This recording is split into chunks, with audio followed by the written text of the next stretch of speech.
Needless Things Podcast.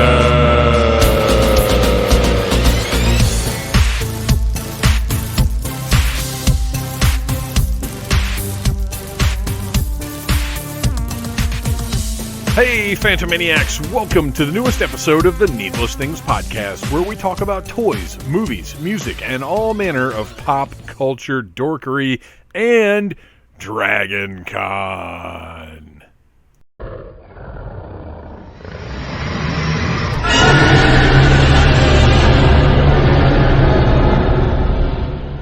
I am your host, Dave, and this week on the show, I have invited Keith and Pete from Clown is Down, a podcast you should be listening to, that you should add to your rotation. You should like, subscribe, and share. They're back to talk about Dragon Con. Now, this is sort of an extension of the conversation that we had on Clown is Down. They have done a Dragon Con episode, so you should go check that out.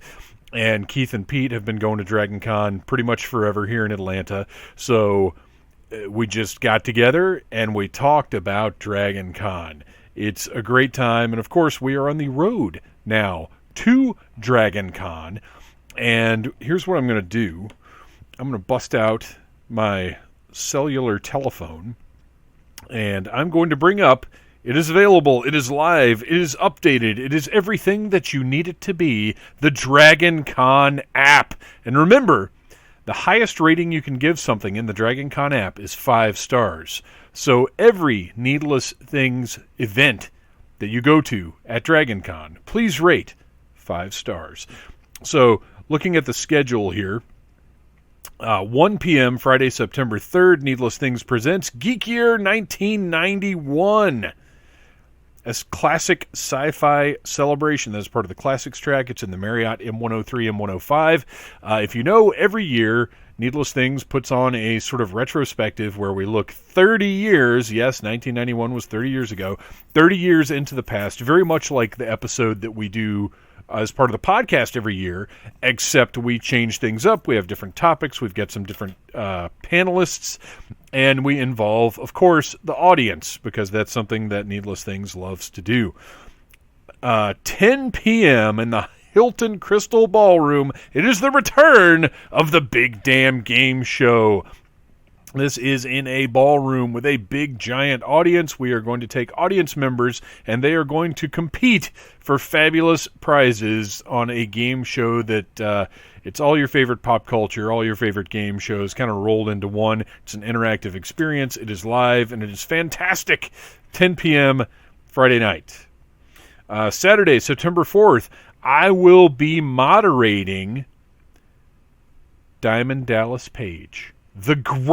One of the greatest of all time, in my personal opinion. He literally is literally, I didn't mean to use the word literally, I'm sorry. I find that somewhat off-putting. He is one of my favorite wrestlers of all time.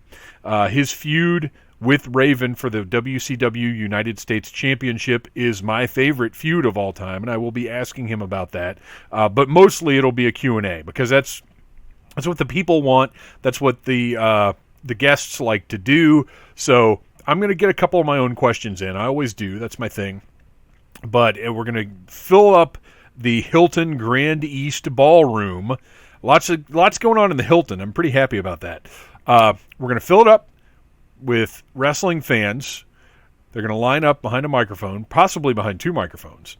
And we're going to take questions for DDP, and I'm going to be moderating that. And I'm a little, me and DDP yoga and how that's changed my life over the past year and a half. I'm pretty freaking excited, you guys. And then pretty much immediately after that, because that's how these things happen usually, 1 p.m. for the horror track in the Westin Peachtree 1 and 2.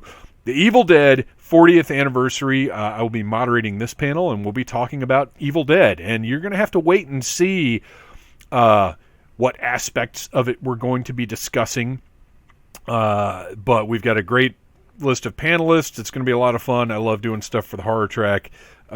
Really super underrated track at Dragon Con, I think. Everything that I have been part of on the horror track, it's always a highlight of my year. I love it. let's see. That brings us to Sunday, 4 p.m.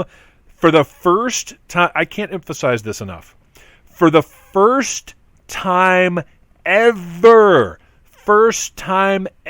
live Audible interlude, a G.I. Joe podcast. It's me, it's Noel, it's Christian, live in front of an audience. I have the format laid out now. It's done. We know what we're doing. Lots of audience participation here. We came up with some really fun, great ideas for this panel. It's going to be different from a regular episode of Audible Interlude. We're going to have a blast. I'm really, really excited. I'm excited about everything that I'm doing, partially because I cut way back on what I'm doing, because I need this year. I need this to be as relaxing as it is engaging, because that's part of the magic of Dragon Con for me, is how engaged I am, because I'm using the gifts that I have that I don't get to use in my day job.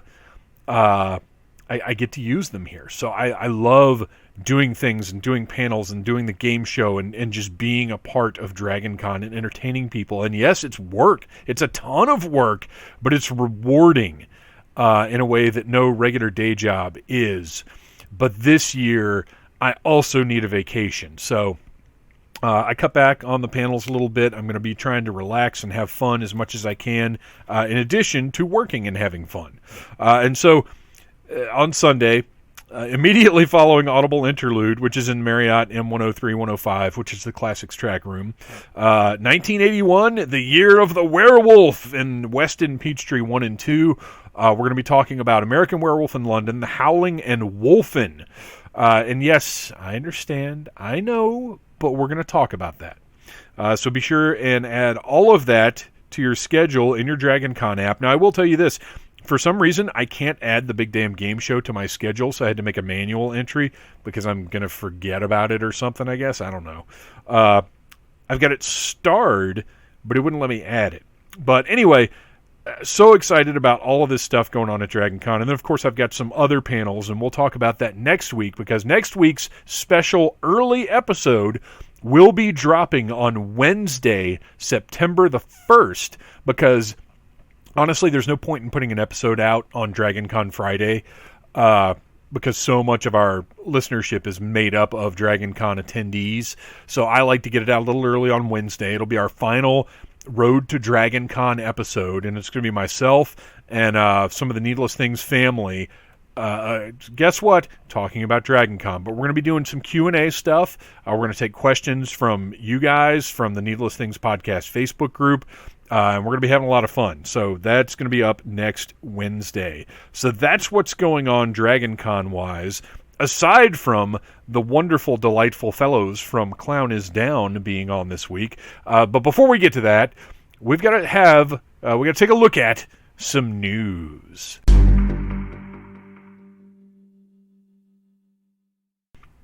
Okay, so I played the news sting a little bit too early, but we must forge ahead. What's done is done. I just want to mention real quick, it's site news, so whatever.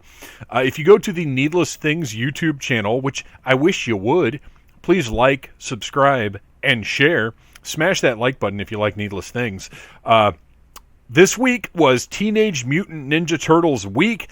The newest wave of Super 7 Teenage Mutant Ninja Turtles Ultimates is out, and I reviewed them all on the Needless Things YouTube channel. And I will tell you this, there's some dissatisfaction.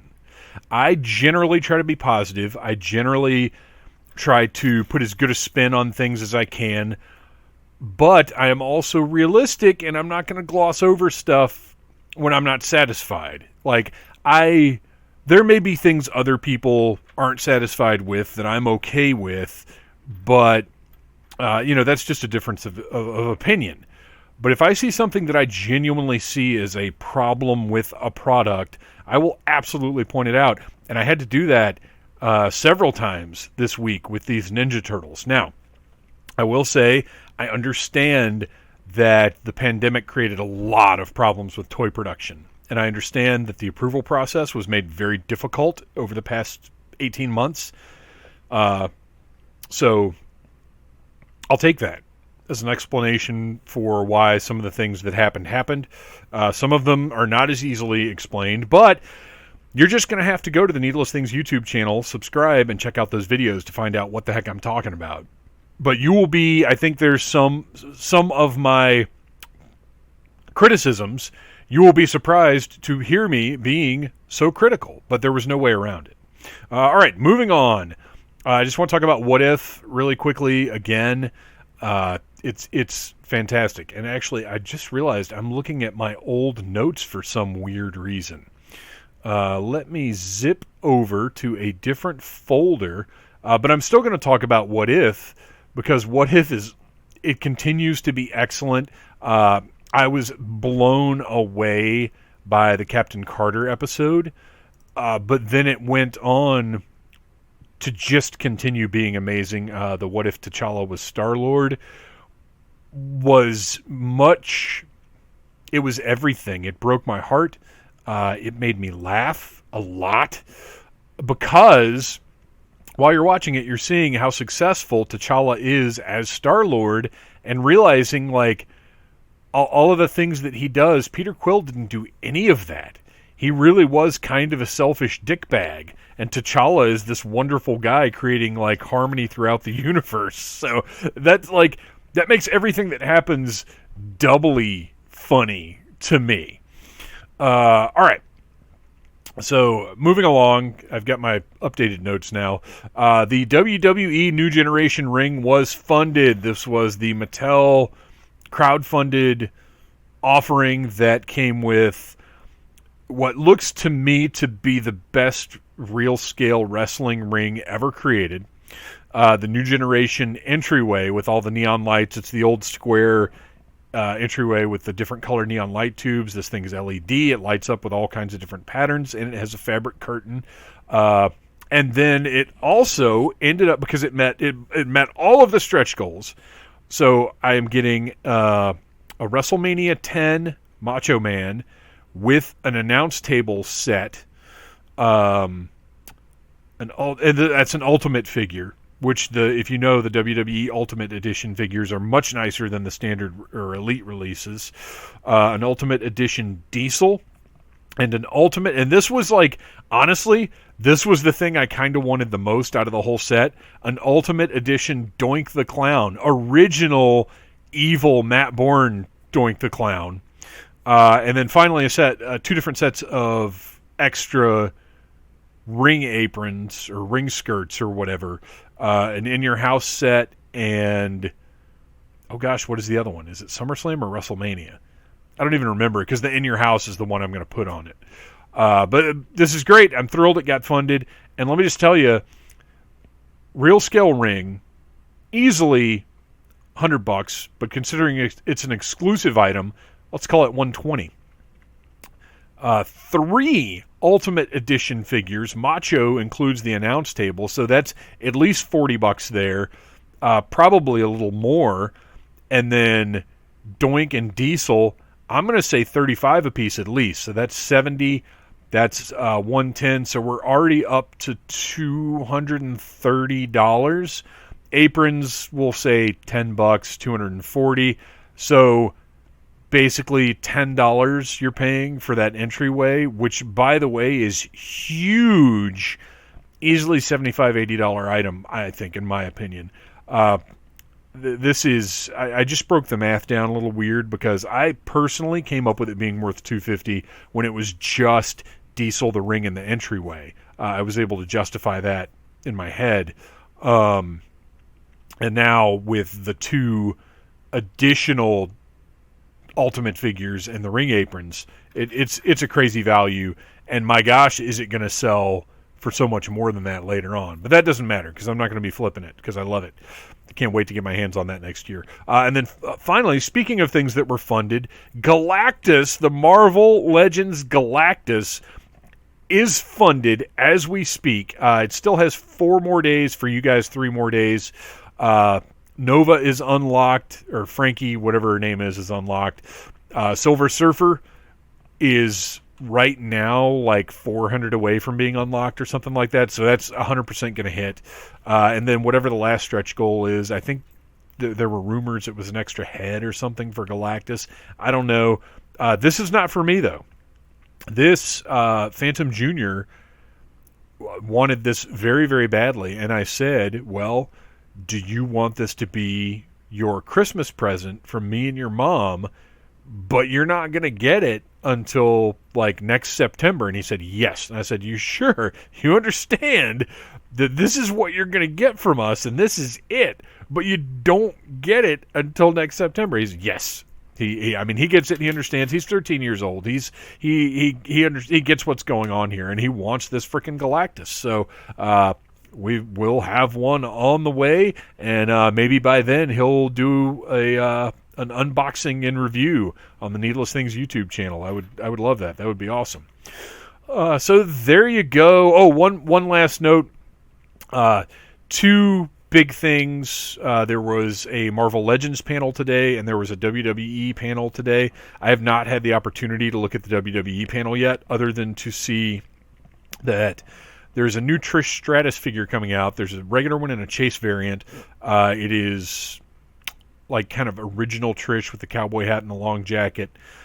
And the pictures that they shared look heinous. It looks like one of the worst figures I've ever seen. And I have one pre-ordered. But it is pre-ordered from Trish Stratus. It's going to come signed. So it's definitely more of a thing I'm going to hang on the wall anyway, because I just wanted to have a signed Trish Stratus figure. And I doubt she's going to get down here to like WrestleCon or anything like that.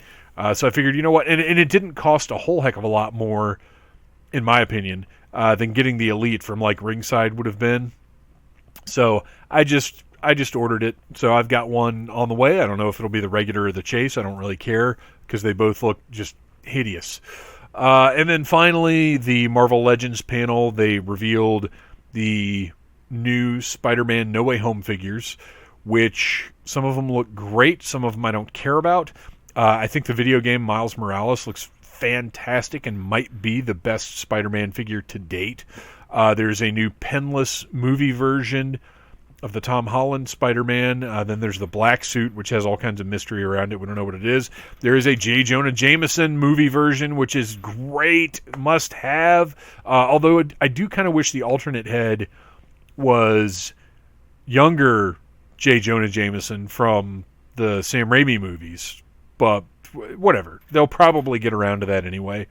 And then a couple of characters that I'm really not that familiar with from the comics that I don't really care about. And then the Build-A-Figures, this giant armadillo guy that I don't really care about. So that wave was, there are a couple I want in there. I want the MCU stuff. Oh, Doctor Strange. They're doing another Doctor Strange, which I've already got like 2 of this Doctor Strange, although this one is updated sculpt and blah, blah, blah, all that stuff. But why not do Sweatpants Doctor Strange from the trailer? Do something different. And then they also shared the Eternals figures, which I feel like they made these because they were like, guys, everybody seems to think the Shang-Chi figures are really boring. So let's show them what boring looks like. These Eternals, and look, I still want to see the movie, obviously, and it's probably going to end up being great. And it may be so good that I'm like, well, darn, I've got to get those figures. But boy, are they just the most boring action figures I have ever seen.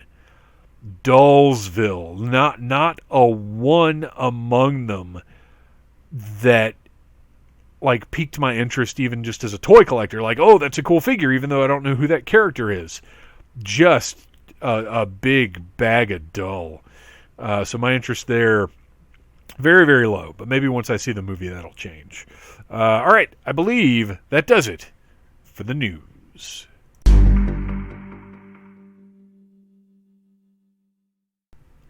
Before we get into the meat of the episode, I will once again ask you to join the Needless Things Podcast Facebook group. Follow Needless Things Podcast on Instagram.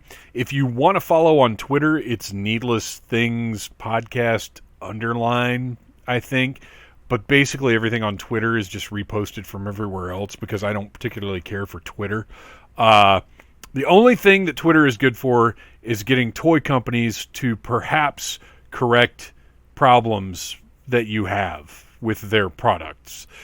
Sometimes, because the traditional customer service avenues no longer provide any results, but for some reason, tweeting at them, Hasbro and Mattel have gotten results. Seems to work. So if you go on Twitter and look for Hasbro customer service or Mattel customer service, you might be able to get some results. NECA I have had no luck with. I love NECA's products, love them, but their customer service and quality assurance is the drizzling shits. I have no problem saying that. And that's as the proud owner of a brand new Friday the 13th Part 7 Jason Voorhees figure that I found today. All right, you guys, that's enough out of me. That's more than enough out of me. What a long-winded intro this has ended up being. Now it is time to get to the meat of the show, the dragon meat, if you will. Please welcome Keith and Pete from Clown is Down.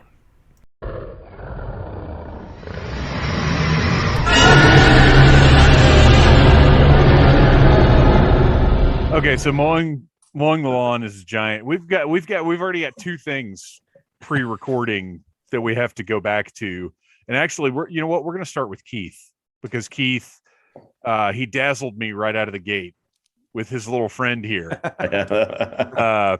So Keith, you're a craftsman, and actually, to go back to before I had started listening to Clown is Down, I was shocked that you were on the internet in any capacity, because I was under the impression that you just sat in the yard building things all the time, and really had no awareness of computers or technology at all. That's pretty much true. but you're getting there, right, Keith? Yes, I am. I finally I started exploring the internet world, and it's horrible. Don't do it. Yeah, go back. It's an awful place. Don't go in the swamp. Yeah. That's 100% accurate. So as soon as you got on here, you show us a little lawn gnome guy with the middle finger extended, very Johnny Cash / Pete Reddington. Yeah. So now you've had enough of building with your hands, and you've moved on to the world of 3D printing. How long is it going to be before you're 3D printing like lawn chairs and picnic tables? God, I didn't even think about that. That'd be crazy. What have you done? No, it's like, 3D printing is insane. Like, it's really fun, but it takes a long time to print. Just like, okay, like I'll show you this real quick. Okay, he's holding up a lightsaber hilt that's pretty much actual size, right? And it unscrews. It's like a geocaching thing. So you can keep your vitamins inside. Yes. Your spice. Your spice in there. Yes. This took 14 hours. Ooh. So basically 3D printing is like the old days of the internet. When to get one picture, you'd have to sign on and just like leave it download. Yes. You just, I like when I made this, I downloaded these from a site called Thingiverse, and I haven't got to the point yet where I could design my own things, but you could go to this website and just download some files and just upload it, go in there, hit play, and it just starts printing. And but when I see basically when you download it, you got to go to another site to splice it to make it talk to your whatever model of a 3D printer you have, and then you'll see how long it takes. And when I saw 14 hours on this puppy, I was like, oh God, I could just let it run all night, but I like to get up. Like, I'll just get up at 6 a.m, go out there, turn it on, hit play. Well, that's what I saw something the other day, and this explains this now, because I obviously it takes a certain amount of time for the 3D printing to occur. I mean, just even normal printing, depending on the documents you're doing, takes a little bit of time, and this is a completely different thing. But I saw something the other day that it was like a meme, and it was a half printed thing, and it says when you wake up and find that your 3D printer stopped. Yes. And I had no context for that whatsoever because I've never 3D printed anything, but it hit me like, oh, I guess that's a thing. Yes, I've had things that will take 9 hours to print, and I've walked out to the workshop and it's 7.5 hours. It's just some mishap happened. I don't know, and there's just like a ball of like just ink, just like so like it hair. ruins the whole. Oh, it ruins the whole thing. You have to like. So your whole 7.5 hours is just wasted. It's gone. It's gone. It becomes the material isn't expensive though, right? No, it's like $25 a roll, okay. and it goes a long way. I haven't really gauged on like how much. I don't know how much went into this the lightsaber hilt, but I've known that I've had some out there, and I've just continuously print things if I need them, and it took a long time to go through one spool. You need them. Yeah. Well, I've been like, there's some things that are like, I have fun making things like the little lightsaber, printing that up just to have to play with. But I have found a whole section of things that are like useful tools, like that you could use in the workshop. Like I'll print out like center finders and storage for my bits. And so, yeah. Well, and that makes sense though, because now that I'm thinking about it, if anybody wants to check him out on Instagram, 3D Mucky Chris, I think not the most eloquent name I've ever come across, but I met him at a convention a couple of years ago, and he was 3D printing. He would do Buddhas with different pop culture heads on them, like Pinhead or Baby Yoda or Creature from the Black Lagoon, but on a Buddha body. Yeah, neat idea. Stuff like that is what makes me interested in this. But when the pandemic hit, he was 3D printing door handle. That got big for puller things, stuff like that. So I mean, it's more than just, my mind goes straight to garbage that'll take up more room in my house, but obviously you can do useful things with this too. And I think they're doing like organs and shit now. Yeah, and I don't know, maybe for you, I don't know if you like this the way you set up like your GI Joes or any action figure you have, but you could print stands. Oh, dude, hang on. No. Oh, you. He's already got it. Oh, he's already got it.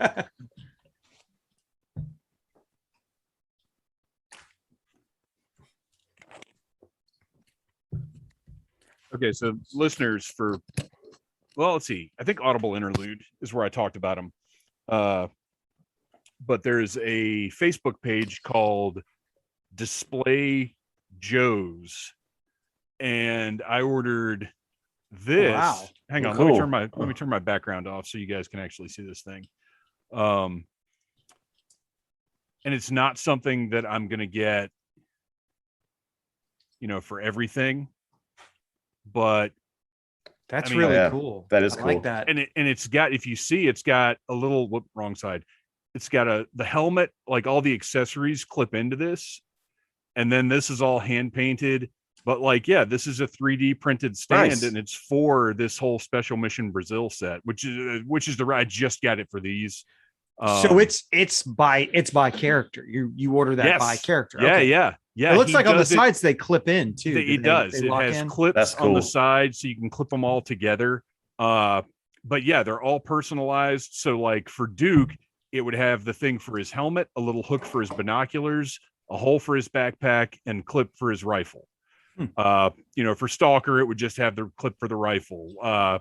Each one is specific for each character. They're crazy, they're wild, and like the quality, they feel good. There's some 3D printed stuff I've come across that's maybe doesn't feel like, it feels a little cheap. Mm-hmm. There's different levels of finish when you do it. I've noticed. Yes.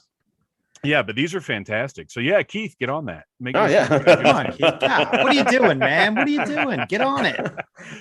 I'm making gnomes flipping birds, man. and that terrible brown toe you made. Oh, the toe. What? Oh, here. Oh, it's so gross. Why would you do that? Well, I thought it was funny, and like, I made gross. 2 of them, and I did want it in gold too, and like, but these are. It's a gold toe. Yeah, the lady that said I do, she just doesn't like. I just come at her with this and Because just it's like poke at gross, her. man. I'm Look at sure that she really toenail. appreciates that. That's and again But it's a geocache thing, you know. to It's keep your pills in. Yeah, you keep throwing around that word geocache. You're- But you're- let's get real. it's for your Geritol. We've got Keith has 7 of these toes lined up on his bathroom counter. One for each day. Yeah, each day of the week he's got his different, color vitamins. coordinated. Yeah, absolutely. And Wednesday is gold, obviously. All right. Well, I think that's our icebreaker for this episode. Believe it or not, we're not here to talk about 3D printing or about toes. We're here to talk about something that right before I hit record, we had a great segue because I was talking about what a pain in the ass it is to try and mow your lawn in Georgia right now because the grass is always wet with either morning dew or rain. So you have a period of time of like an hour and a half, one day a week where you can get out and mow dry grass. It sucks. And Pete, we're attempting to segue into our subject matter by saying into that. I actually associate mowing the grass in the heat with the thought of Dragon Con coming up. It's actually because that's how you earn your money for Dragon Con. I do. I earn my extra little pocket money. The wife lets me take a couple of extra dollars. No, you get out there because we're all old guys now, and you get out there to mow the grass, and you're there with your thoughts, and the heat starts bearing down, and I start thinking about, oh man, I'm only this many weeks to Dragon Con. Now it's only this many weeks to Dragon Con. And I've just, for the last few years, I've associated cutting the grass on a Saturday with that oppressive sweltering heat. I'm just like, pretty soon I'll be walking down Peachtree, in the oppressive heat. This same heat. Yeah, in this exact same heat. And so it's only a few weeks away at that point. A few weeks from now, I'm going to have to do this on Wednesday instead of Saturday because on Saturday, you're busy. I will be at Dragon Con. Yeah. Which brings us to the topic of this episode. I'm doing some specialized episodes this year, which before we get any further, Clown is down, which, by the way, congratulations on an excellent show.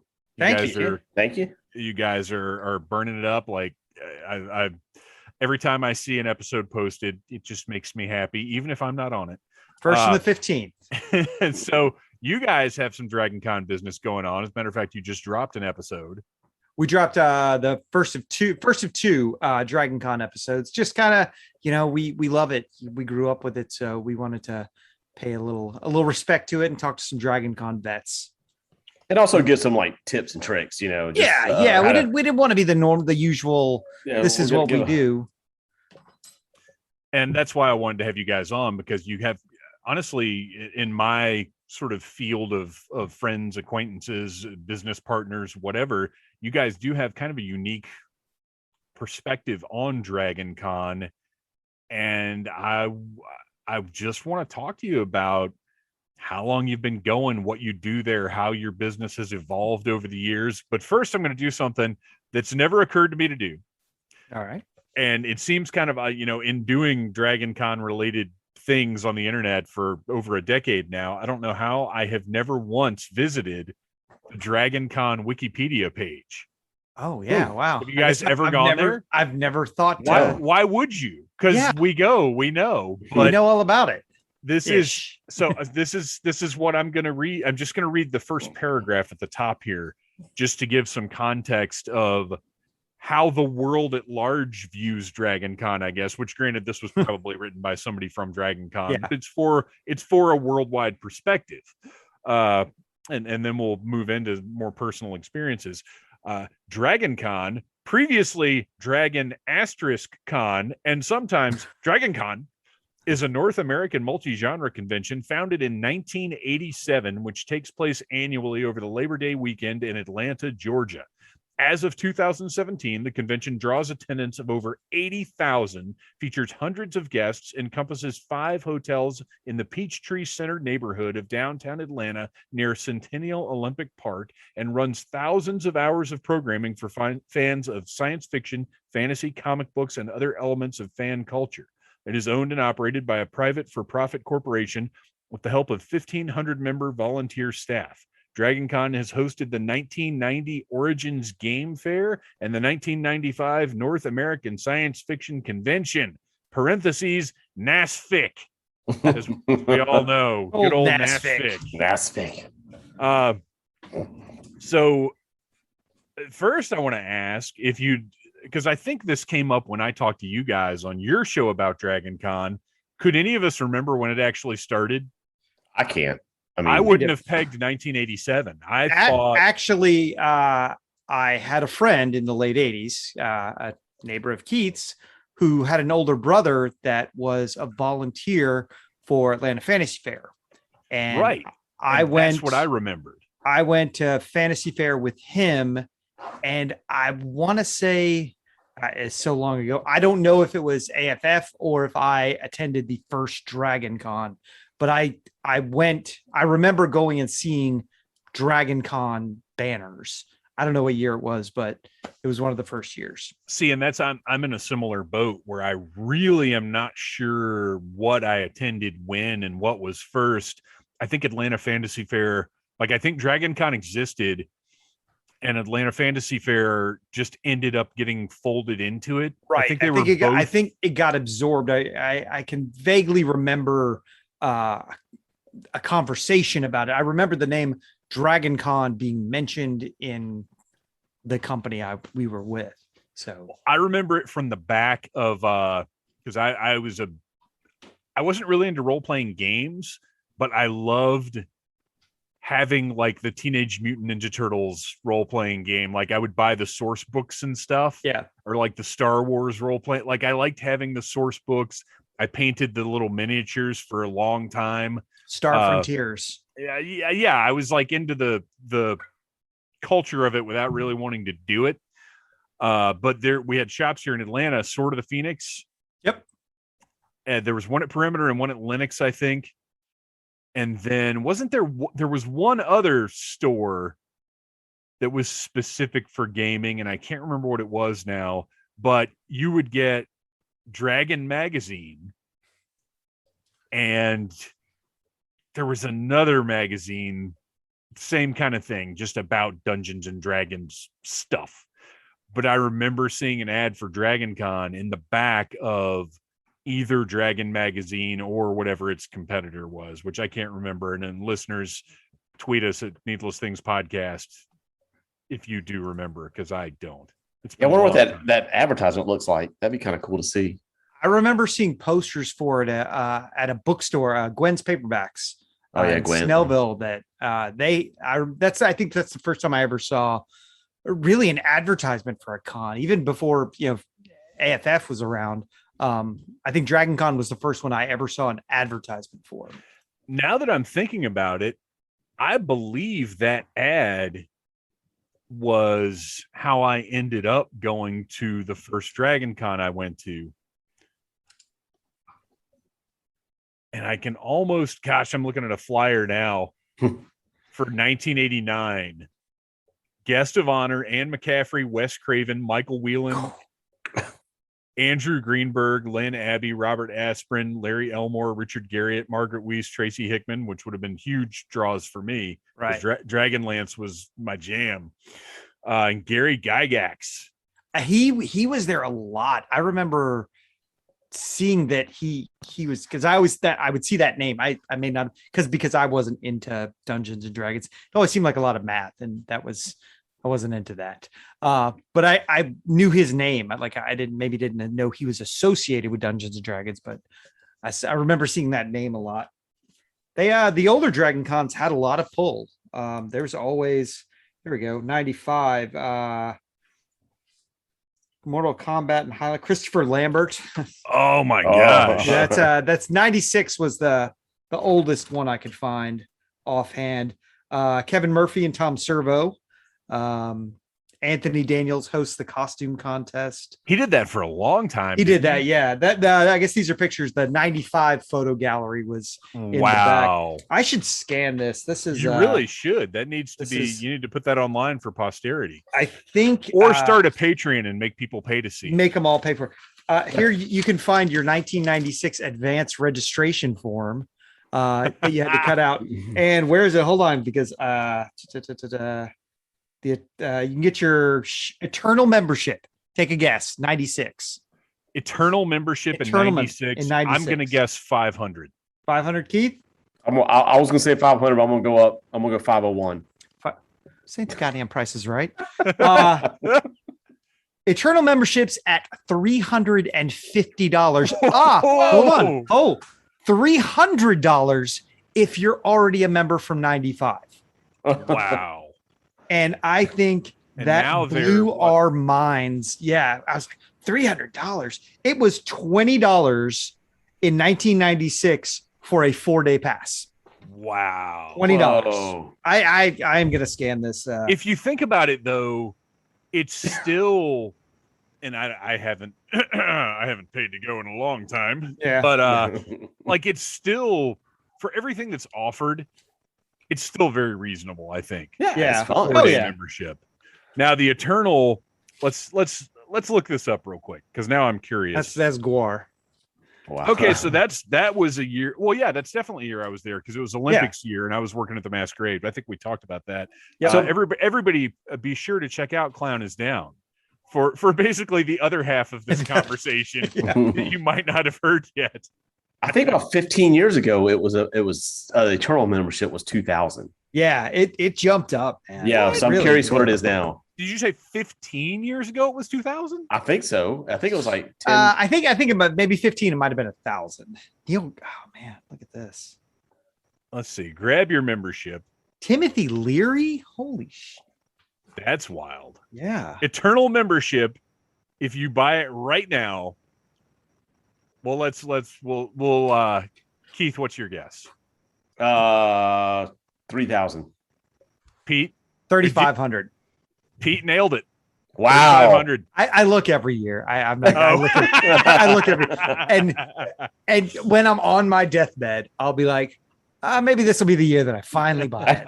It would have been paid for. It would have been paid for in spades if I had bought it. Yeah, I know. Well, and that's like even back because I feel like 2009, 2007, 2007 is probably the year. Like I've been going every year since 2007 for sure. Yeah. I know I went in 2005, 2006 is a maybe, but I'd say it would have been 2010 before I would have thought, I'm probably going to do this every year. Like before I realized it was an annual thing for me. And I think by 2010, I don't think it had hit 1,000 yet in 2010. I really don't, because 1,000 to me is a threshold. And I feel like, here we go. It's research time. But 1,000 for me is a threshold. And I feel like the first time I looked at the Eternal membership, it wasn't the preposterous $1,000 threshold. Like I want to say it might have been $750 back then. I feel like it's hit the 1,000 in the last less than a decade. 2010. Let's see. Pete has a pamphlet. Pocket guide. Oh, look at that. This is this is a progress report. Pocket guide. I think I got the pocket guide here. Let's see here. Oh, you know what? I might have that downloaded. Back when I used to run a website. Yeah, I don't know why I have this. This is a fire hazard in my house. It's hard to get rid of that stuff though, because it's really is. Every year the art is unique, and like for what we're doing right now, it's nice to be able to sort of hop back and take a look at that. 2013 is the oldest one I've got. And I don't know what registration form inside back cover. Here we go. Dragon Con membership. 2010 registration form does not give an option. Yeah, I wouldn't think Eternal would necessarily be on there. Like, I feel like that's something you have to take an extra step. 4-day pass in 2010. Take a guess. Ooh. 2010. Oh, a 4-day pass. 4-day pass. I would say $60.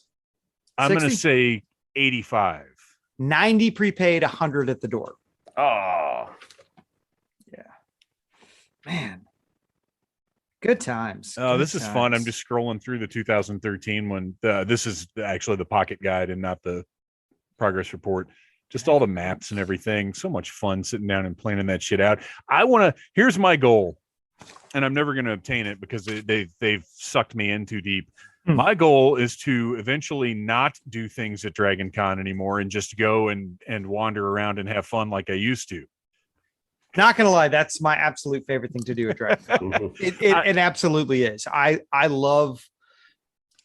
think I'm out of what I used to go to Dragon Con for. You know, I used to be into the comics and trades and paperbacks and things like that.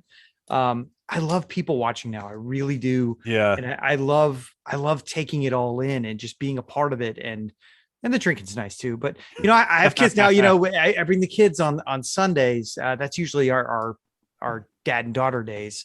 And, man, I love taking it all in. I love the looks on their faces, you know, not to sound all sappy and sentimental, but, you know, them seeing how I used to see it, you know, but they get this up close with all these costumes and it's all in their face. You know, when I would go and I'd be like, ooh, comics and toys and things like that. They get to see all these characters come to life and are walking around. They can interact with them. That's honestly my favorite thing. I love that. I love spending the time with my friends.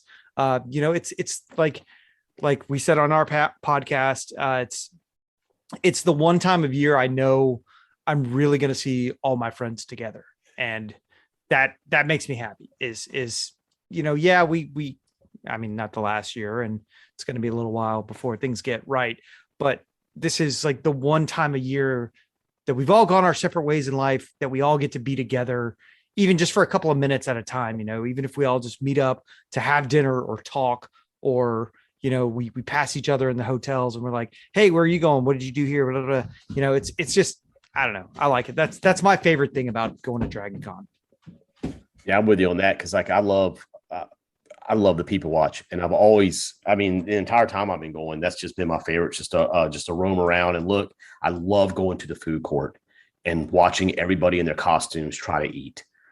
And like, I don't know, to me, it's hilarious. Like, you know, when you have like so many different people and like just all these different, just costumes, all from every genre, every movie. And it's kind of like being in the cantina at Star Wars, you know. It is. Like, you know, it very much is. And you're just walking around, and I love it because it's just so it feels relaxing to me a little bit, because it's just like everybody's just like all dressed up and they're just doing just normal things and eating, and it's just, I go, man, this is awesome. I mean, it's hard to find a chair at that point, but like it's great just to walk around, just see everybody standing in line ordering pizza, like Thor or Hulk, and some just stormtroopers, just everybody just buying whatever and just trying to eat it. Well, and it's very much like, you know, a trip to Disney World or something where you're immersed, and it's one of the few times where you can really leave everything else outside of that, because you've got all of, 24 hours a day, there are things to do that are things you're interested in. Like, at no point at Dragon Con, unless you're like making bad decisions, do you end up doing something you don't want to be doing. Right. And all the people in costumes and everything, it really is a different world for 4 days. And that's one of the things I love. Mm-hmm. So you guys, to get a little bit of backstory here, you guys have basically known each other since you were fetuses. Close enough. And your Dragon Con history, though, does that completely link up, or did you guys sort of discover it at different times? Do you remember? I think I started going with when we were all playing kickball together is when I first started going. So that was like 2001, 2002. So Pete had already been going for years before that. And I don't think I even knew about it. And when we first started going, I think the first time I went, we just went on a Saturday night, and we didn't even have a pass, and we were able to go into the hotels and just hang out. Yeah. And then the following year, we bought for the following next couple of years, we bought day passes just for Saturday. And then after the second year, I was like, dude, this is dumb. Let's just go ahead and get the full. Just go ahead. Yeah. just buy the full 4-day pass. You didn't have to wait in line that long. It was just way cooler just to go ahead and get the 4-day pass. And that's just how the ball got rolling for me.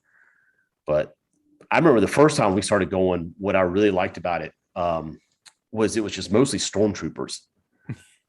You know what I mean? Like there was a lot of when I guess that was right when the prequels were in full swing. Honestly, when all you guys, you and Jay and Schweck and everybody started really go. Well, maybe not Schweck, but really started going. I think the 501st was really getting that toehold in the cosplay community, and everything was stormtroopers. Everything. There might have been a couple of red shirts and maybe some Klingons. And a few others, but it was wall to wall stormtroopers. Well, see, that's what hooked me, because like I remember sitting there at a bar, and I forget which hotel it was. It was whatever we were talking about this on our podcast. It was the hotel with the pool right outside the door. I can't think of which one it is. The Hyatt, maybe. Yeah, but well, I mean, if you remember, it used to. Okay, I think it was just the Hyatt for a long time, and then it was the Hyatt and the Marriott. And then sometime since I've been going regularly, the Hilton got added. The Hilton got added and Sheraton got added. And then the Sheraton and then the Westin. The Sheraton, or actually, you know what? The Hilton might have already been part of it. Let's see if we find out. I don't think the Sheraton wasn't really putting on any. They just became a host hotel in the terms of like discounts for rooms. And they didn't really glom on to the actual having events until like the last. Okay, so in 1998, that was the first year, because from 87 to 98 or 97, it was at a bunch of different places. And then in 98, it was at the Hyatt and the America's Mart. Really? 99. So wait a minute, that means 96. Whoa. Okay, this is crazy. So 96 was at Hilton, Westin, and the Atlantic Civic Center. Which is I didn't make it over to the Civic Center. Why? No, not at all. I or maybe I did. I don't know. So I remember it being in a much different place, but I was young and we were dumb, and we didn't think about the hotels back then. That never occurred to us. Well, I didn't know, because I knew a very, working at the Masquerade, I knew a very specific path around town. I knew how to get to some of the liquor stores. I knew how to get to North Avenue diners, and I knew how to get to the shoe shop where Lemmy had his boots fixed. And that's like it. That's really all you need. And I went to Dragon Con from the Masquerade with somebody else. Like I rode there with somebody. So I really, honestly, I couldn't tell you where it was. But for the purposes of what we're talking about, 98, it started in the Hyatt and the America's Mart. They added the Marriott in 2001. They added the Hilton in 2005. So actually, that would have been my first year back. 2004 was my first year back. So my second year back, they added the Hilton. They added the Sheraton in 2008, and they added the Westin in 2011. The Westin has been part of it for 10 years now. Oh, we're so old. I would not have thought. I would have thought a few years ago. So yeah, that's the history. And now they re-added, I guess, America's Mart. Okay, here's another fun trivia game for you guys. What year did they put everything back in the America's Mart? 2008? Wait. 2008 or 9, maybe? Like they stopped doing it all in the basement. Remember, the dealer room everything was in the basement. Marriott. Yeah. Mm-hmm. So what year did they stop doing that and go back to America's Mart? That was like 3 years ago. No. I don't think it was 3 years ago. I think it was longer than that. 2009, 8, 9. I'm gonna say 2008 or 9. Is 3 years ago your final answer? 4 years ago. 4 years ago. 2013. Oh, they started split the difference. Insane. I never would have guessed God. years ago. Holy cow. It's amazing how long we've been going to this Yeah. thing, and how long it's been around. And Like, how much everything blends together. it It just does. really there's a lot of years that are blurs that Yes. and not necessarily because we were drinking. It's Well, it's so just much. because it's so much. It's so much to take in. It's Yeah. so much. And I will always in my mind associate Dragon Con with that first hotel. I will always associate it with, from the lobby to the down the stairs to the lower lobby to the pool area. In my mind, if somebody says Dragon Con to me, that is the very first thing that will come to my mind is that hotel. Well, and now if it's a night where we're just hanging out, drinking, people watching, it's the Marriott. Yeah. The lobby there. But it used to be that Hyatt lobby before they really redid did. it. Yeah, the Stormtrooper parade. They would always do a Stormtrooper parade through the lobbies and all that. It was and that's just what we had. We had that one hotel and that's where we hung out and did all the stuff. It was great. That's the one thing I like about the when it was there was a lot of stormtroopers there was like when you're just sitting there and they're all just walking around. They're the only ones dressed up, like in the early days of it for me. Yeah. And they're the only ones dressed up, and you felt like it was like an occupation because they were Little like in bit. character and they were walking around just looking. They're talking. They were really the first ones to do the whole bit. And they were the only ones dressed up. Walking around. And everybody was super proud of their costumes. And this was before 501st had all of their regulations, and anybody could be a stormtrooper. It was before 3D printing. Right. This is all like what vacuum form stuff. It's all vacuum form stuff, and or you had to buy the gear and file it down and fit it. But all these guys would talk and compare notes, and you'd see the insides of their helmets. And everybody was really cool. And I don't ever want to bash the 501st. I know they're an awesome group. They're amazing cosplayers. A little snobby. A little snobby. Well, it's to me those cosplay groups, because Pete, you were with me the year that I went and visited the Mandalorian people. I'll bet they're peeing their pants now. So now that everyone's a Mandalorian. No, they're peeing in their pants now because they've built the technology to where they can just pee in their pants and not have to go to the bathroom anymore. It's kind of like having an HOA. Yeah. Like, I don't want that in my life, but I totally understand it for people who do. I understand the purist, the screen accurate. I get it. I get it. It's not for me. To me, that sucks a lot of the fun out of it. But for other people, they want that rigidity. They want those guidelines, and they want to have that set of rules that allows them to feel elite and like they are part of this group with this mandate. So, neither one's good or bad. It's all just personal taste. And look, it's all fun. Because of the rules the 501st had, they've been part of official Star Wars events. They've been part of Weird Al Yankovic concerts. Yep. They've been, all kinds of things that they've been able to partake in.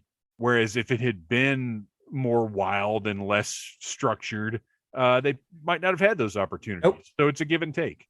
Did the animated Clone Wars didn't they have a 501st after Oh no, that's 501st is canon. That's it was a real incorporated thing. Yeah, it's Vader's fist, which I'll never not laugh. Their flag was at Maz's castle, and they were in the Clone Wars cartoon. I've got you said Clone Wars, and I the first thing I thought of was the original Clone Wars. That's cartoon. what I thought of. No idea why I thought of that one. Yeah, I still, when somebody just says Clone Wars without context, that's what I go to. No, I've got a whole shelf of 501st figures back here. Rex and the blue. They've got the blue, which is something that's Lucasfilm 501st and not cosplay 501st, but whatever.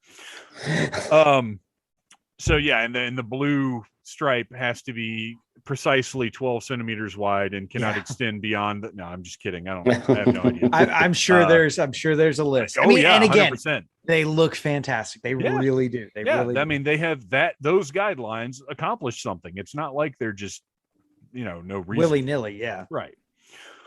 So talking about, we've mentioned the programming a couple of times. I said there is something available to be done 24/7 from Thursday afternoon to Monday night. Programming wise, we all love people watching. We love hanging out, having adult beverages, whatever.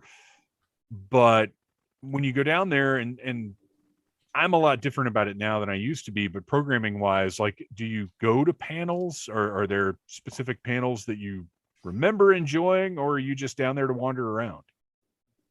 A little of both. I don't think I ever, I got the pocket guide, and everybody would start scribbling their, I got to do this. They'd bust out highlighters. I'm going here. Then I got to go to here. And I understand that. I get that. I just never wanted to do that.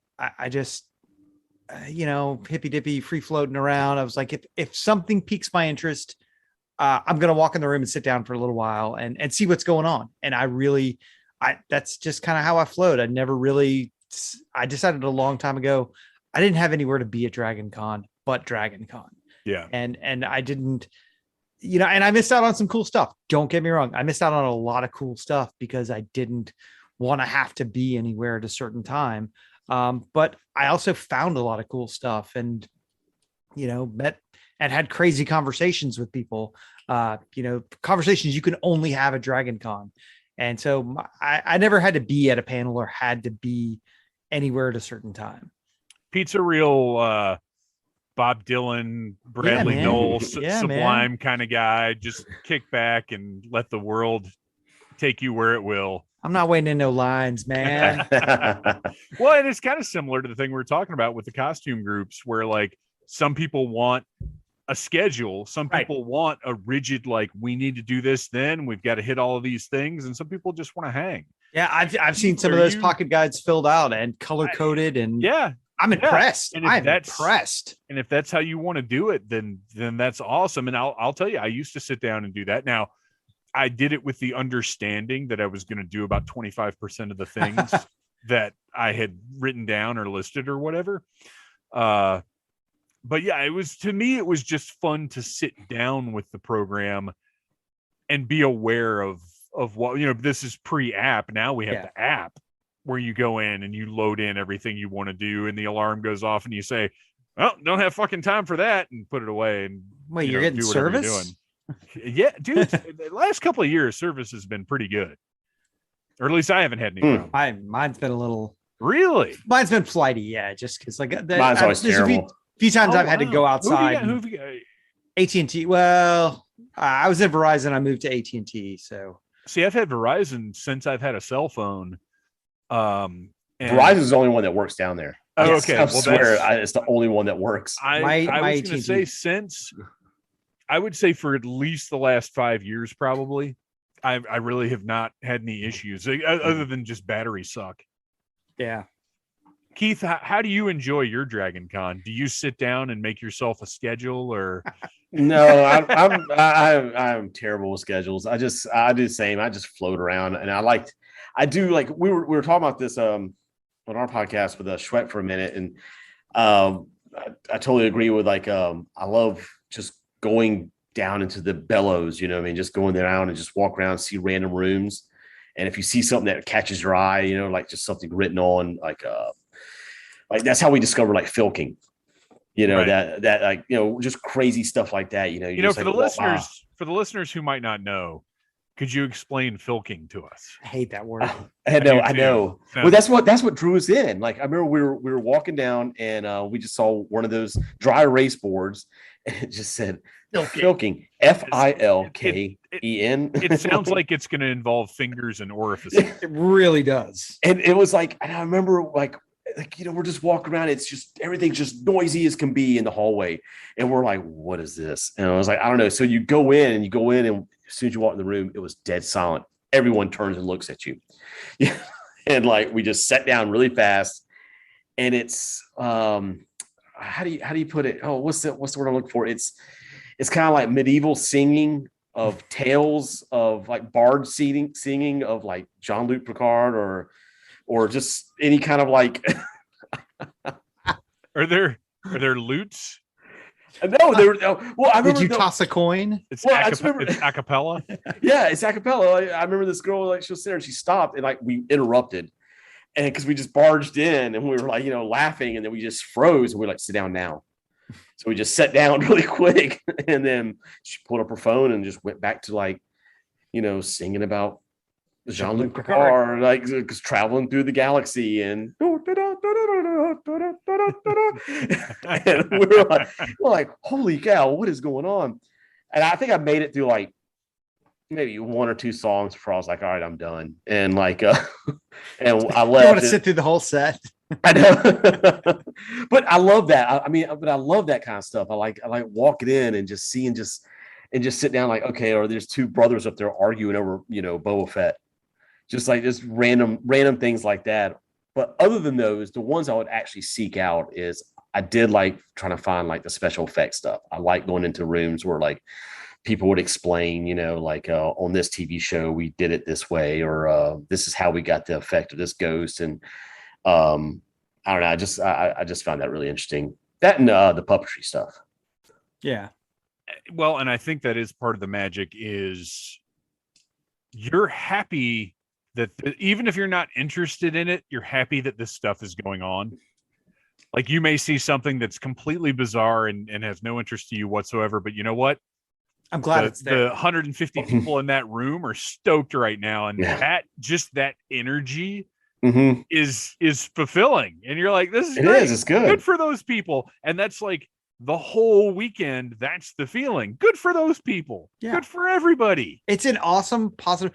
It's a great positive weekend. It really is. You don't see, late on Saturday nights, you'll see the occasional crier, but for the most part, it's a big happy party that runs 4 days. And it's people forget, man, that nerd culture wasn't always what it is today. When we started going to stuff like this, it wasn't cool to collect comics.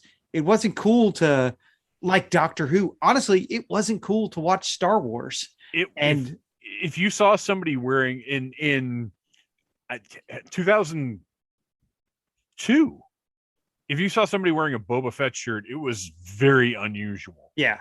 Yeah. And that's when the prequels, that's when the prequels were coming out at that point. Right. They were out in 2002. Right. But if you saw a Star Wars shirt, you were like, hey buddy, I'm one of those guys too. Cool. Or even like Batman or things that were huge now. Now, if you saw somebody wearing an Iron Man shirt back then, they'd be a real freak. Oh yeah. That's a big nerd right there. Whereas now that stuff's everywhere. And I don't think it's quite as, society in general is certainly more aware of it than they've ever been, but I don't think it's quite as accepted as a lot of people like to claim that it is, because sure, Ted Jocko that really loves UGA, like, yeah, he'll go see that Guardians of the Galaxy movie with the talking raccoon, but he doesn't devote any other time in his life to thinking about it. And when he can't give you Peter Quill's backstory, right? And if he met somebody his own age that did, he would think that was pretty bizarre. Yeah, and he wouldn't want to talk about it. Like if he was at a bar and he said, "Yeah, I saw Guardians of the Galaxy," and then, "Oh yeah, what'd you think of the portrayal of Gamora?" The guy'd be like, "I don't know, man, she was green." Yeah, right. That's as far as it would go, Or oh wow, Thanos, Which, nothing wrong with that. No, but it's just we're not at a point where people are sitting down, with average Joe public dissecting the meaning of Nolan's Batman trilogy. Which, by the way, the meaning of Nolan's Batman trilogy is that Batman is boring and dumb. I don't hate Nolan's Batman. I don't hate it either. It's just not a good Batman trilogy.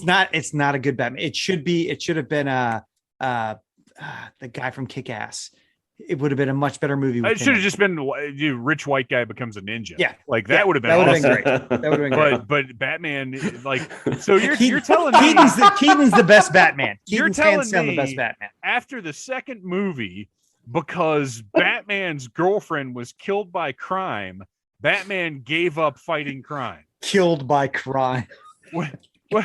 So the eternal oath he made on his parents' grave to never stop fighting injustice and crime ended because his girlfriend was killed by crime. They're just not That's good. not Batman. Yeah, that's. I would not hesitate to hit play on any movie that said rich white guy becomes a ninja. So you've seen the Dark Knight trilogy? Yes. Okay, If I saw all that right. title pop Cool. up, I'm watching this tonight. That's literally just the Yeah. name of the movie. And these are the kind of conversations that you walk by people at Dragon Con Yeah, having. constantly. Like in the rooms that are changing over, there's 6 guys in there with raised voices Yeah. discussing who was the best film Batman. Yeah. And it's great. They're not mad at each other. No, and they're and excited. They're excited. Those voices just keep getting louder. And they would not bat an eye if you stepped in and talked to them about it. Well, with you them. got to read the room. You've got to be able to tell how well the people talking know each other. If you can, and you can generally figure that out pretty quickly. If it's people who are like total bros, known each other forever, and you can get a sense for that, stay away. But if it seems like it's people who have just started this conversation, then you're okay to dive in. Yeah, I fully agree. But I love it. That's the kind of thing, the inevitably every single year you'll get you'll find Star Trek versus Star Wars. There will be that argument somewhere, which on is the so grounds. crazy to me, because why not both? Yeah, why not? I enjoy both in completely different ways. Matter of fact, I just earlier today, this is wild. So this is part of my the last however many years, part of my magic of Dragon Con is being part of the programming and like doing panels and stuff. And I've gotten to meet some really awesome people doing that. And earlier today, I watched Star Trek IV, The Voyage Home, with the commentary by Leonard Nimoy and William Shatner. Just 2 old guys having a blast looking at this movie they made. And at one point, you guys remember the Punk on the Bus from that movie? That song was made up for that movie. Kirk Thatcher is that punk, and he wrote and performed that song. And I got to do several panels with Kirk Thatcher for the puppetry track. He's been on the show. For the listeners, go back and listen to whatever number episode that was with Kirk Thatcher. But because of Dragon Con, I've gotten to know people like that. And Leonard Nimoy Nimoy in this commentary during that scene is like, oh, this is Kirk Thatcher. We hired him on to be a production assistant, but he ended up being an invaluable part of, and basically like Leonard Nimoy on this commentary is telling me what Kirk told me during the interview. You're one step away from Leonard Nimoy. Things. Yeah. Right. Like wasn't really he in wild. Spider-Man as well? Wasn't he the do a backflip guy? I don't know. I read that. So he was the guy that tells Spider-Man to do a backflip. I think that's right. And I think he's in the same costume as the punk that he's in Star Trek 4, if I'm remembering that right. But here's what's going to happen, listeners. You're going to have to listen to the Kirk that we've actually got 2 episodes. One we recorded online, and one we did live at Dragon Con. So go back and listen to those and tell me if that's correct. I believe it is. But yeah, stuff like that. Like, and that's why now, like, I just love putting stuff on at Dragon Con. I love doing panels. I love doing the game show. That's become, because being part of that's making people happy is such a cool thing. Like, I just, there's something about not just getting up there and talking about stuff and going out into the audience and, getting their thoughts, or doing the game show, bringing people up on stage, but it's also about bringing people together to do those things. Because I've got people working on the game show that have never done anything like that before, but I know them, and I know that they're good with one specific thing. And I'm like, hey, we're doing a game show. Why don't you come help us with this game show? And so now we've got this core group of people that has changed over the years, that come together to put a game show on. And I bet if you'd asked any of them a few years ago, hey, are you going to be doing a game show in front of 500 people at Dragon Con in a couple of years? They'd have been like, that's the dumbest thing I've ever heard. Don't talk to me anymore. But here it is. We do it every year. Well, except last year, obviously. And that's so when you guys look back, because I know I got the bug got me in 2012. That was the first time I was on a panel, and it was very random. But when you guys look back at the panels you've seen, one, are there any that jump out that you knew beforehand, like I really want to get to this panel, and you ended up making it? Or are there any that stick out to you as like, oh, I saw this, not even necessarily a panel, any of the programming? Like, what's your, obviously we all go to the musical shows, concerts, whatever. Are there any things that jump out at you programming wise? Well, there's always DCW. Wrestling, I think it's got a special place in all of our hearts. Yeah.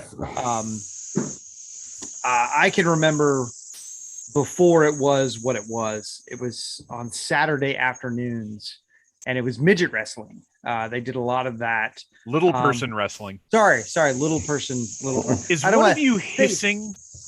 It's my fucking yeah. Sorry about that. Is that your pet snake? It's a water pipe. It's I asked both of my children to be ready for bed hours ago. Parcel tongue. So, He's just wrestling DCW in its current form, I think has a special place in our hearts. It's gotten huge, and I remember going even before you were doing the announcing. Almost too huge. Yeah, it's gotten a little large for my taste, but I love it because I love live wrestling. There's nothing like it. I'm not a wrestling super fan. I've never been to WrestleMania or anything, but I love live wrestling. You've been to Nitro though. I have. I was front row at Nitro. Damn it! Hell yeah! Greatest night in the history of our sport. And I love DragonCon. I love losing my voice on a Thursday night and being front row and the performer, the wrestlers getting into it with us. And it's just a blast. I loved it. DragonCon's 4 days long. That Thursday night for many years was definitely top of my list. That was fun because that was like the kickoff. You know what I mean? Like you get down there and you're like, it used to be Friday. Yeah, it was for a while. It was Friday. Yes, they moved it to Thursday. What, 5 or 6 years ago, probably. Mm-hmm. And I liked it better on Thursday. I really did. Yeah, like Thursday is better, 100%. But it did get a little large, a little too large for my taste. But I think if I could get in there and watch it again, I definitely would. I don't know how they're going to do it this year, but I love it. I love the DCW. I love DCW. I have more DCW shirts than any other band. I have all these purple shirts. We had a run, didn't we? Yeah, we did. My oldest daughter wears them to bed now. What about you, Keith? I didn't make it to a lot of panels. There'd be a lot of times I'd go sit in line, and the line would just be so long. Yeah. And I would just be like, I can't. I just want to go. I just want to run. I just want to walk around. I can't handle it. There's been a few panels. I don't want to mention who they are, but there have been a few panels I've gone to that like of big name celebrities that when I waited so long and I got in there and like there was a couple that were just they're kind of pricks. And don't say who they are, but what were they in? What character did they play? I'll call one out right now. We went to Quantum Leap panel. Mm-hmm. Oh, don't say it. Don't say it. Scott Bakula and what's his name? Who's his buddy? Dean something. No, not Richard Dean Anderson, not Jeffrey Dean Morgan. Not something. Alan Dean Foster. How many Deans are there with 3 Iggy. names? He had Iggy. I think we all know who we're talking about. Yeah. Okay. So it was the two of them, and they I think they were very tired, but they didn't know anything. They like didn't seem to recall. To be fair, that's to be fair. Quantum Leap was what 25 years ago, right? And it was. But you gotta wonder. Long. You gotta wonder, like, why did they even agree to do the panel? They got paid. They seem to have just no recollection of anything. Every because it built the hype. Because when I actually got a Facebook memory just a few days ago when Scott Bakula was announced at Dragon Con, it popped up, and even I got excited because I used to love Quantum Leap. Oh yeah, I love Quantum and I was Leap, like, but I still Scott Bakula. I still like Scott Bakula. He was on something recently. Star Trek. He was Star Trek Enterprise. No. He was on like It's Always Sunny or something recently. Really? Now it might not have been It's Always Sunny. It might have been something else. He played himself. Huh.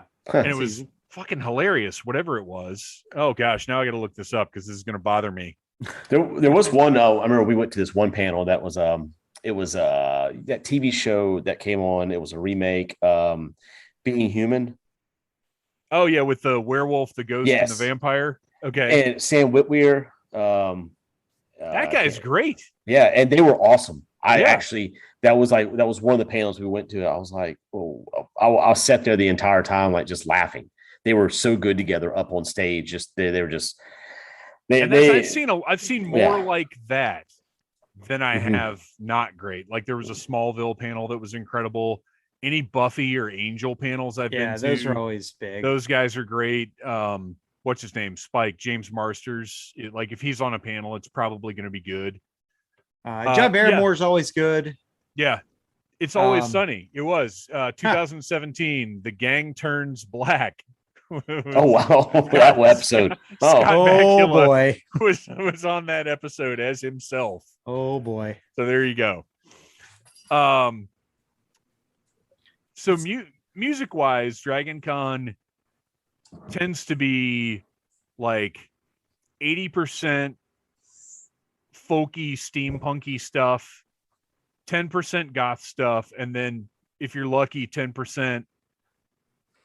I was going to say cool stuff, but that's not very nice to the other things that I just said. So 10% things that are more up my alley. Well, we had a good run music-wise, and then Guar messed it up for everybody. Well, but I think we've gotten back because I think it's coming back. It's coming back. Well, look at this. In the last few years, we've had Calabrese, we've had Cybertronic Spree, we've had the Mummies. Here come the Mummies. Here come the Mummies. Shooter Jennings, which was that's right. Shooter Jennings did do it. Highlight. Did you guys see him? I think we watched just for a little bit. Holy shit. That was great. And I didn't know anything about him other than he was Waylon's son. Yeah. So I didn't know what to expect, but I was like, well, it's Shooter Jennings. I need to go look at what he's going to be doing. Right.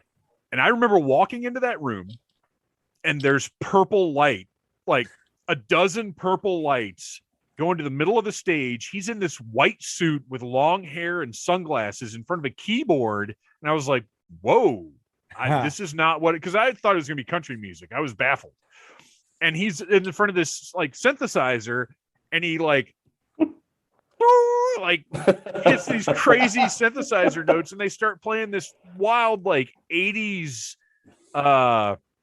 synth music like for the whole night. And it turns out that he's at the time was promoting this album called Kuntash, which was basically a tribute to like 80s style synth music. There's a cover of Neverending Story on there that's incredible. And that's basically what he was performing there, and it was amazing. And there's also things that I've gone into like that where I just had no idea what I was getting ready to see that ended up being great. Actually, they'll be there. There's a band called Mahaley's Grave that's been there a few years. They'll be there again this year. And it's hard to qualify what they do. I say it sounds like music from the Haunted Mansion. I'm on board. They've got a really unique style. They're a lot high energy, lots of fun on stage. Fake Kiss was pretty good. I was impressed that Fake Kiss. Are they called Fake Kiss? I think that they are.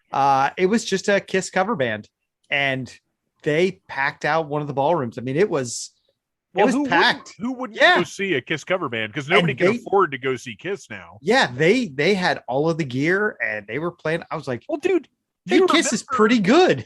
You remember back at the Masquerade in the late 90s? Well, mid to late 90s. There was a Kiss cover band.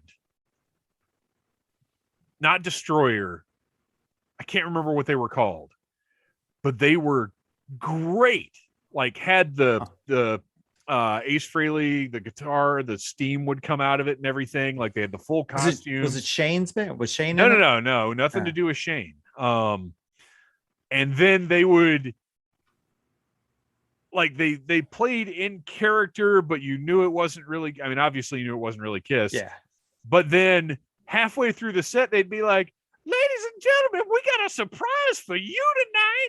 The one and only Ace Frehley." And then another guy dressed up as Ace Frehley, supposedly the real Ace Frehley, he's not, but he's like supposedly would come out on stage and play this sick guitar solo, and like his costume was a little bit nicer than the guy that was already on. It was fucking like weird. It might have been him. If you'd never seen the band, you'd be like, "Is that yeah?" me?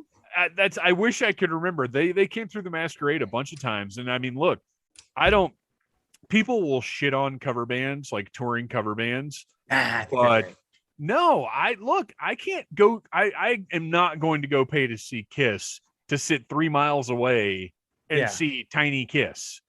I'll pay $12 to see a Kiss cover band. Are you kidding me? Yeah, because they're going to do all the same moves. They're going to do. I Yeah. don't care about Ace Frehley. I don't care about Gene Simmons. I really don't. You know. No. But if I could see the guys pulling the moves off, and we were right up on the stage, I was like, "This is great." I'm kind of seeing Kiss live at Dragon Con because they're doing all the things. Experience. They're in the character while they're playing. I was like, that's a level of. It's the ultimate Dragon Con meta experience. Yeah, you are that character because you have to be this guy playing a character, playing an instrument. I'm like, that's good. And they were fun. You know, they did all the Kiss and it was great.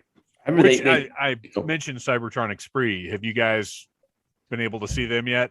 I saw them the first year they played. I didn't see them not last year, the year before. It was too packed out. It got to be one of those where it became the it thing for the night. There's always that one party, or there's always that one thing that everybody, and dude, deservedly so. Yeah, they're great. They're fantastic. I was familiar with them before Dragon Con, and I had no idea what to expect because I didn't understand how they would put on a good live show in those costumes. They nailed it.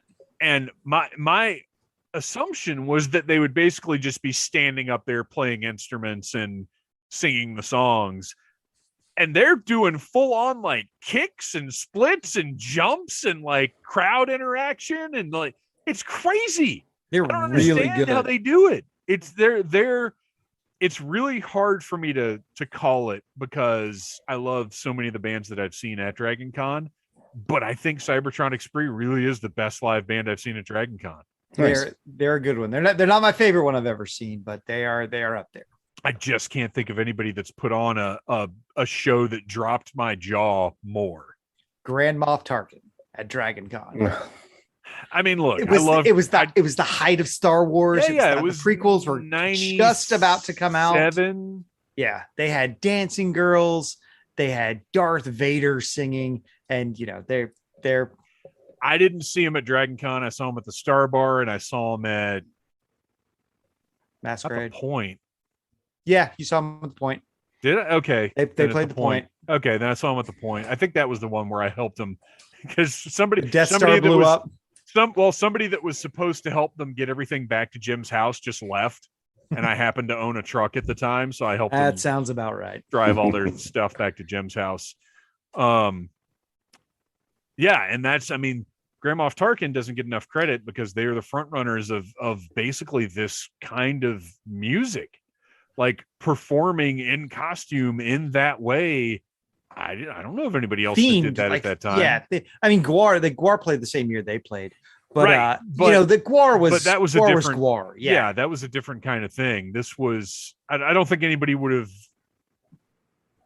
It's interesting to think about because I hadn't considered it before. I guess it is a similar thing, but I don't think at the time anybody was comparing Grand Moff Tarkin to Gwar. No.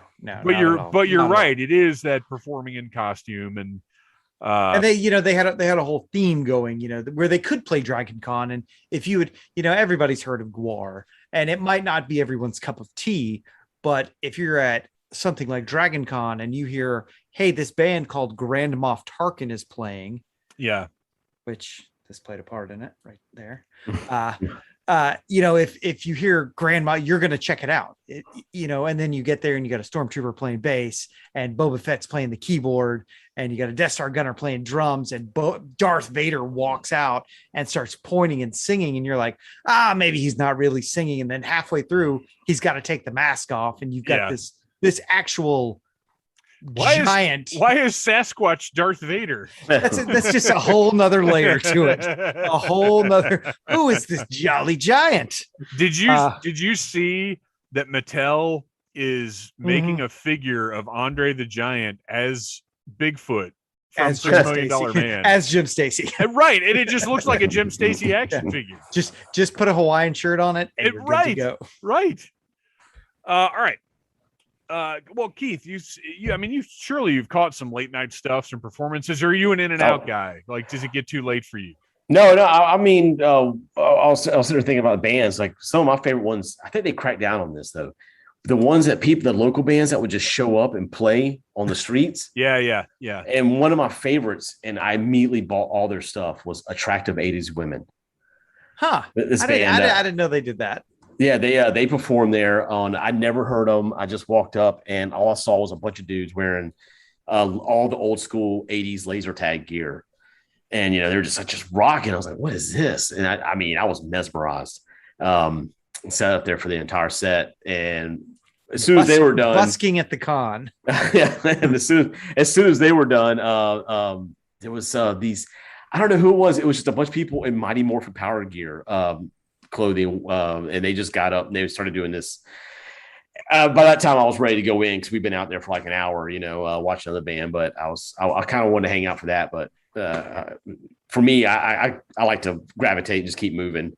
So after about an hour of that, but no, I think one of my favorite bands I saw there was Attractive 80s Women. And that used to be a thing that would happen outside the hotels. Bands would just show up and set up. Mm-hmm. Yeah. I remember you generally walking into the Marriott, right? When you're going in through the carport area, Mm-hmm. They'd set up in there. There would be like right out front on the steps there. Like it would just happen.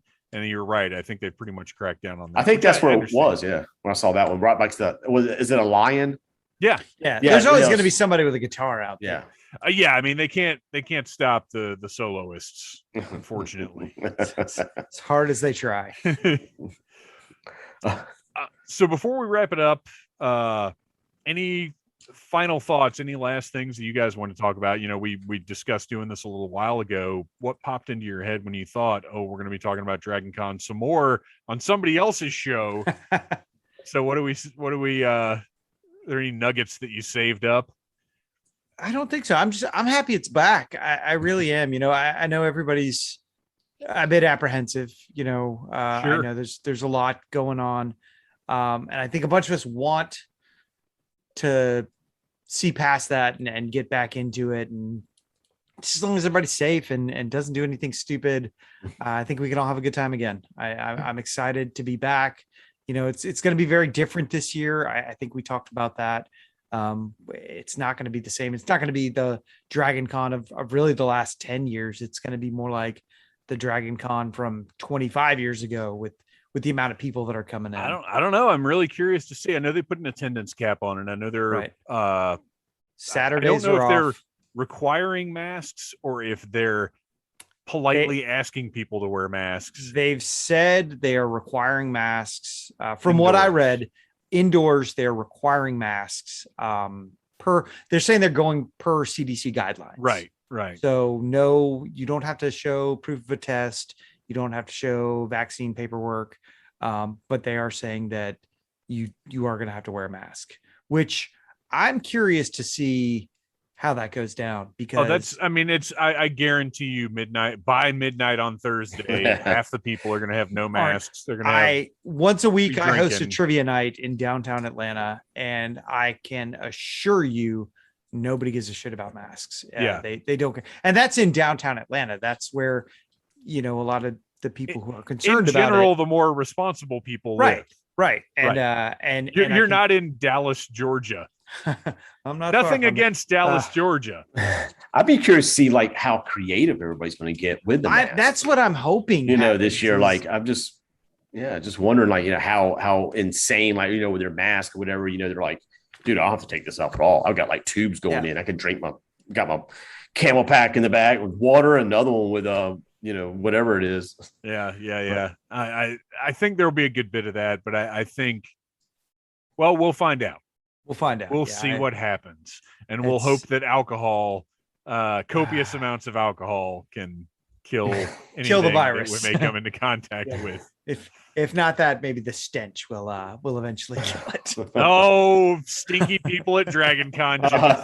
We've hit the low-hanging fruit portion of the podcast. Con crud versus coronavirus. Gosh. The ultimate battle. Which, by the way, it just occurred to me the other day. I was like, you know what? Maybe I'll go in and get that flu shot before. Well, Bo just got his or something. Yeah. Bo did. I've seen a couple of people. I'm like, maybe that's a good idea. I've upped my vitamins. I'm taking. I started 2 weeks ago taking more vitamin C. Oh, so. Do you keep them in Keith's toe?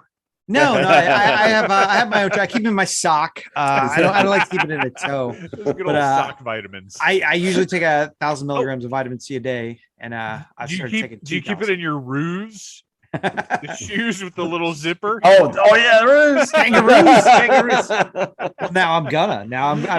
After this, I'm going straight to eBay. How tempted would you be if they did like because this shit comes back around all the time. If they did a big like re-release, relaunch of Ruse, how tempted would you be to jump in on that? I would be tempted. It would depend on the price point. Price point, one thing, and I'd have to the style of it. You know what I mean? Because I'm a big Vans guy. I love Vans. And what if Vans and Ruse did a mashup? Crossover where they did some checkerboard Ruse. I would get that. as long as it wasn't in the pocket.